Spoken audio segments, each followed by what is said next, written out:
Generally, love languages are those ways by which we show our spouse that we have a deep feeling of love for them.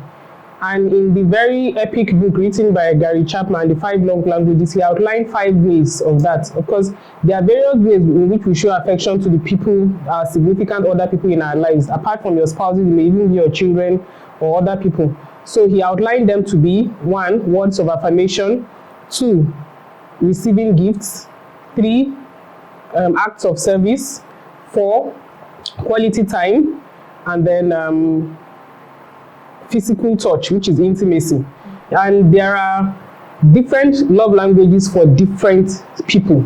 Yes. No, people is not a general, for instance, in marriage, sometimes people say things like, all women, they love money. Yes. Things like that. But we have come to realize that in marriage, everybody's needs differ. Yes. And that's why you see some people seemingly having everything, but still not feeling satisfied. So when there's something he also termed as the love tank. He said when you speak your spouse's love language, his love tank or her love tank will be full. The love tank being full means that he has a deep feeling that his or her spouse really cares for him or her. So this is what the love language is about. And just like any other means of communication, you need to understand the exact language your spouse likes so that you speak that language. If, for instance, your spouse only understands French and you are speaking Spanish, there will be no communication. So he outlined love language as a way by which you speak the exact language, what your spouse really wants. And there are so many examples of this. I remember somebody once telling me that she thought that acts of service would make any man be happy. That you do house chores, that you keep the house clean, you take care of the children. But that was not what he was looking for. And so he would never be satisfied. He would never show gratitude because what was his own love language or something. And it took many years of pain. Not understanding your spouse's languages can be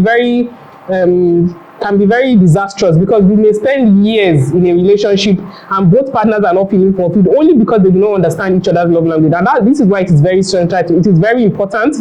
It is important that we try to learn it. You cannot just say you continue doing the same thing over and over again. If things are not going right in marriage, it's important for you to decide that, okay, let me even make the effort. And the way you will know love language, because people ask, how do I know my spouse? It is the thing that sometimes it is from to know your own love language is what you like doing, that you discover that will be your own primary love language. And everybody can like all the love languages, but there will be one primary one.